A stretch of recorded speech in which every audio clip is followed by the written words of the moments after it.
Today we're going to be taking a look at how to create portfolio style assessments in Education Perfect. We will be creating a custom assessment, so we'll be working in the Library tab on the left-hand navigation bar. Within there, the first thing to check is that you are in the correct subject, as once an assessment has been created, you cannot move it to a different subject. I'm going to be creating a science portfolio, but this can be done in any subject as the same principles will apply. Once in there, you'll need to decide whether you're going to create it in your personal content, so it's private only to you, or within a shared My Schools content space, so other teachers can work on it. I personally like to keep it private in my content and then only share it wider once it is ready for another teacher to check or for other teachers to assign. I'm going to create a new exam.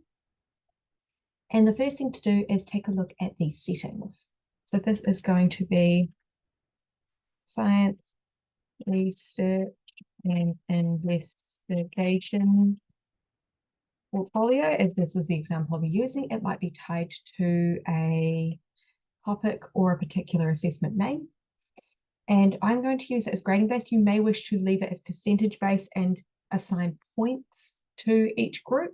I'm going to be working on a grading system, and I'm going to be using NAME, which is kind of like your equivalent letter grades. And you can choose how much time. Now, time limits can be turned off, or they can be changed and overwritten when assigning. So say a student was going to be given 5 class periods to work on this, might be 5 times 60. So let's get minutes.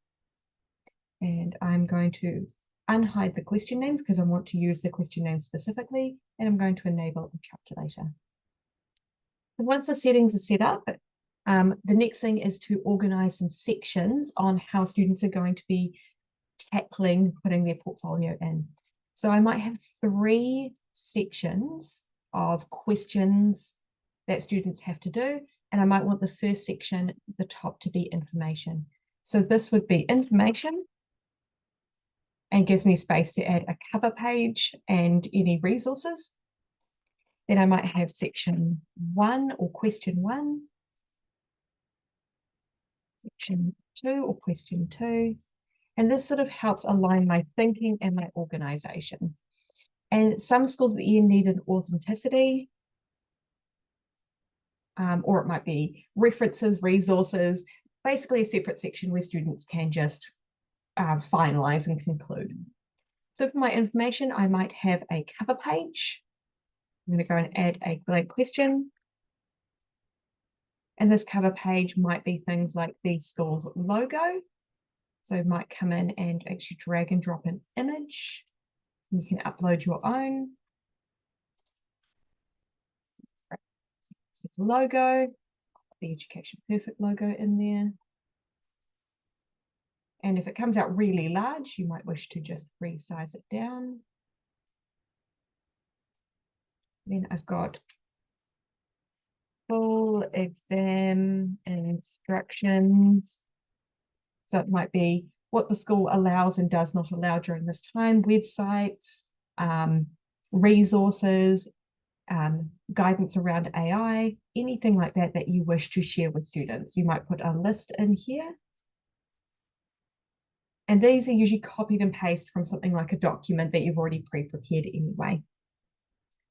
You may also wish to put in criteria for achieve merit excellence or for grades. So it might be just an overview of what their grading will look like. Not necessarily a full rubric because you don't want to give them the answers, but it might be an overview. So I've got a cover page. Maybe I have resources as well, like in science, it might be things like periodic table, ion tables, codon tables, just sort of reference material. It might be text in another subject as well. And these can be uploaded as images or embedded as PDFs if you have them saved as well. So I'm just going to pick a PDF from the gallery.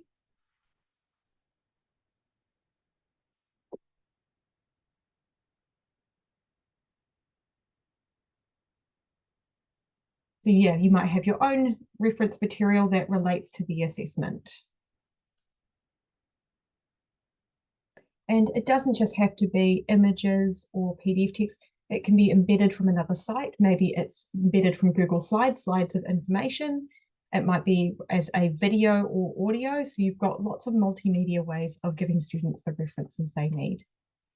And you'll notice because there's no question components, there's a little dash here that says this question will not be graded because there's no questions in there. So anything in that information section, there's 2 questions in there, but they're not graded at all.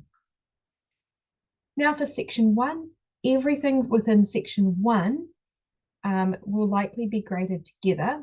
But first I'm going to put a question, and maybe question 1 is all about section 1. So it is all about researching. So I might be giving students instructions, research, and the topic chosen. Maybe they have a choice or an investigation or something like that. Research topic chosen.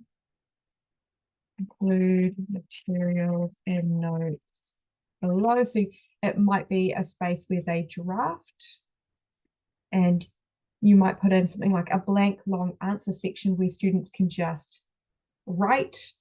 And if it's the assessment's not on full screen, they can copy and paste, and they can put information in there. So it might just be a section where they're copying and pasting information just for notes. The next section might be that they're asked to refine and reparagraph or rewrite. You may wish to put in an uploader if it's going to be elsewhere on their computer, so they can actually upload from other sites. And you can choose as well. So maybe I don't want them doing video audio, I just want a document, and they could have up to 3 documents. So you can put restrictions in on their uploading as well, where it prompts them to go to Google Drive or their hard drive on their computer and upload.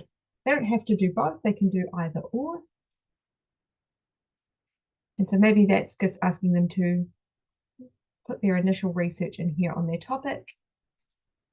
And then maybe there's going to be a space for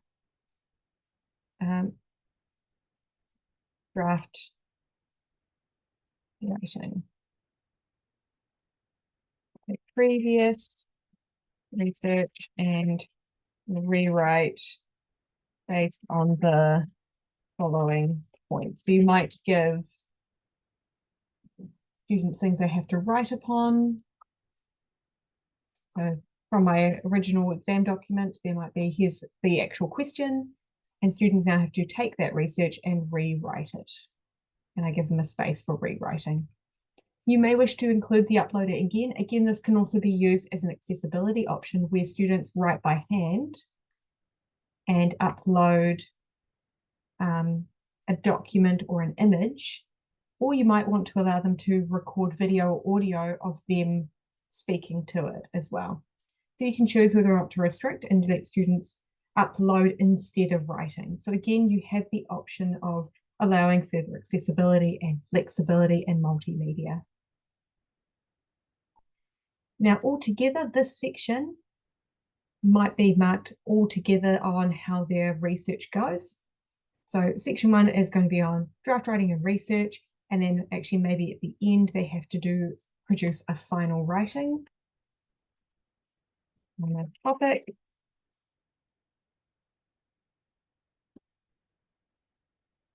So maybe they actually have to state what their final topic is. And then maybe they have to provide their essay.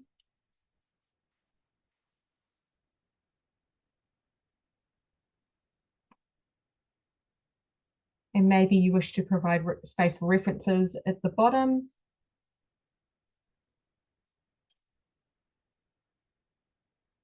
Just to check how they're referencing. And like earlier, you can put in uploader sections as well. That's only if desired. So this might be an entire week's worth of work on their portfolio, and this whole section might all be marked together. So when you come to the section 1 at the top, down the bottom, once you clicked on the whole folder, you can change the grading rules. So I'm going to do, these lightning bolts mean auto-marked. This is not auto-marked.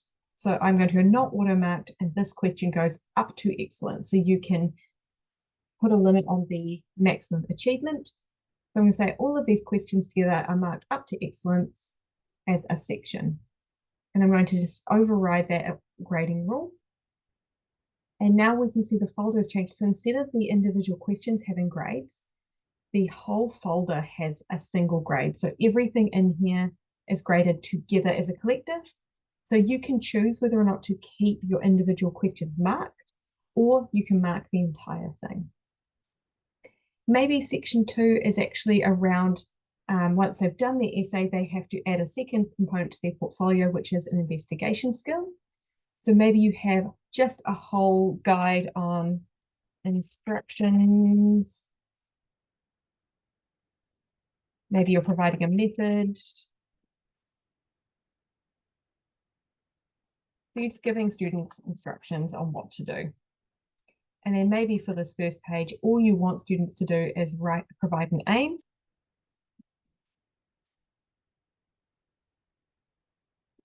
To get them started. An aim, maybe a little achieved point in there. Give it a name. Method is good because it helps them find it again later. And now we want students to have a space for planning and variables. You might give them things like might be filling out a folder of all of their variables. So let's just put in a long answer here where we give them some prompt text scaffolding by getting them to put in something like their dependent variable. You can start to see, I'm doing this very much for science, but you can see how scaffolding might work for other subjects. So giving them tables to fill in, putting in images, getting them to speak to certain things as well.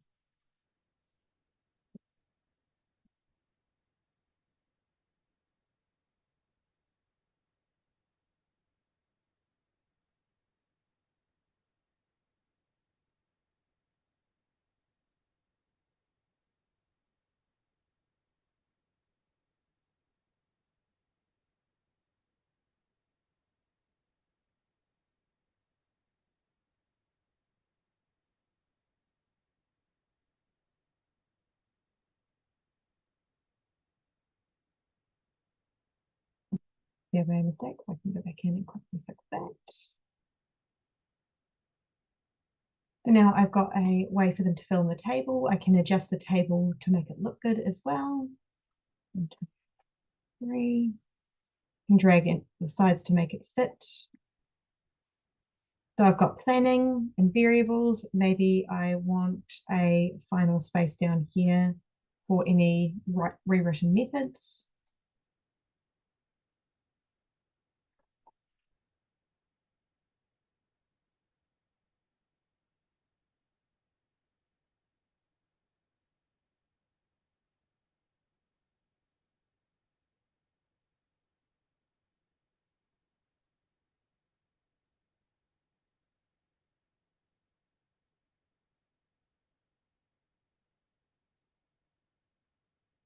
You might notice as I'm going through, I'm saving regularly. These are out of order, so I'm going to drag and drop to make sure they're all in the correct order that I want them in.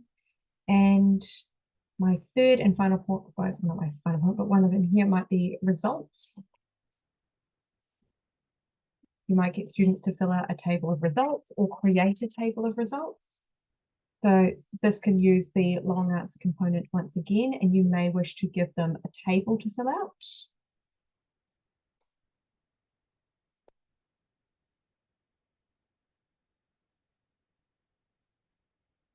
If it's too much scaffolding, you might just want to provide a blank table.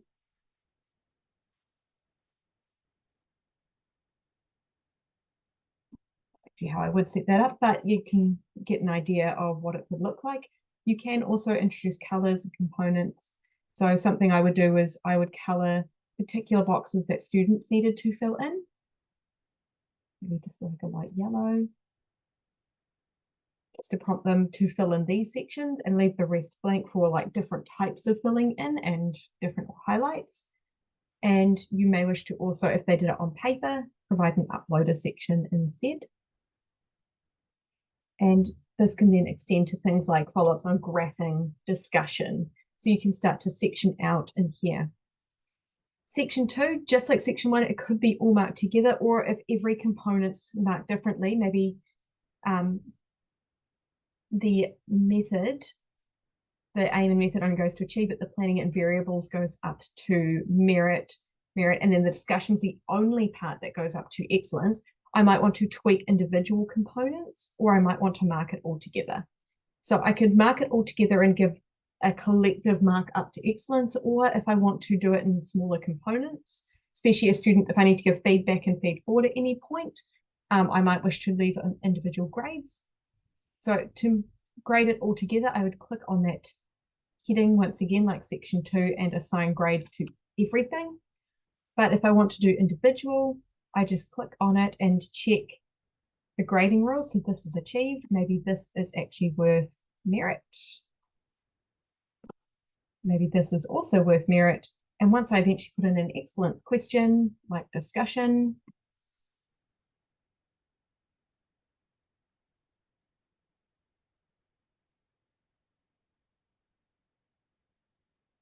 maybe that is the section with some text and some guidance, of course. That is the part that might go up to excellent. So I would then maybe just change that one or those two parts. So in my grading, I've got a mix and match. I've got a whole section that is purely research and writing based that goes up to excellence as a collective. I have a practical investigation where students have to plan an investigation, carry it out and bring their results back into EP and then discuss, but all of these components are marked separately. And maybe I have a third section, which is more around creating a resource or applying. So this could involve things like instructions on create a design to improve the work, improve the problem, or a new solution, incorporate both your research on the topic and your findings from the investigation. So now I'm getting students to do things like plan and carry out. So I could give just a planning section.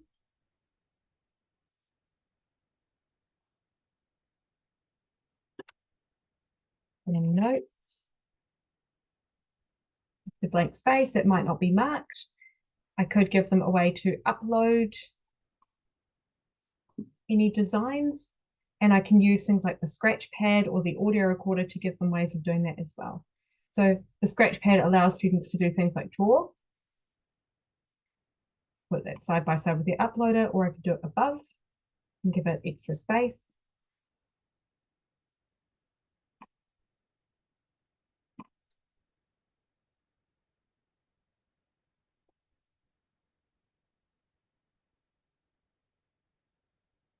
And then once I've got all their planning and notes, maybe that's not particularly marked, but there will be a submission of their final design. So the submission might include your design and reason. Yeah. So maybe students are asked to, based on what they researched and investigated, they have to create something and then there's space to submit it. So that could be, once again, providing an opportunity to write, an opportunity to upload, both and or sort of option, or however you want them to put that together. And then maybe this is marked all together because that first part doesn't really matter if they complete that or not, it doesn't contribute. So maybe we just want to mark it all together and take it as a collective. And then for the final one, you might need to get students to do things like referencing or authenticity. So sign the below declaration that all work submitted is yours and any research material is reference. So you should hopefully have a guide for wording on authenticity and what that looks like within your school. But one thing you can do is you can get students to type or fill in a box or fill in a long answer, like I declare this work as mine, name. Some schools like to use a scratch pad to get students to sign. And you can do a little background image for them to sign, like a line to sign on, or draw your own. And might be things like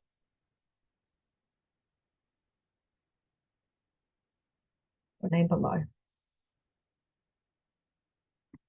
And this one here, it can be just marked as, oh, achieved, they did it. But if it's not actually towards a grade, one thing you can do is you can create new grading rules. So I could add in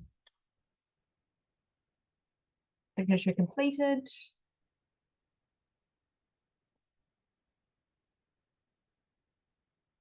Yes or no, N or A.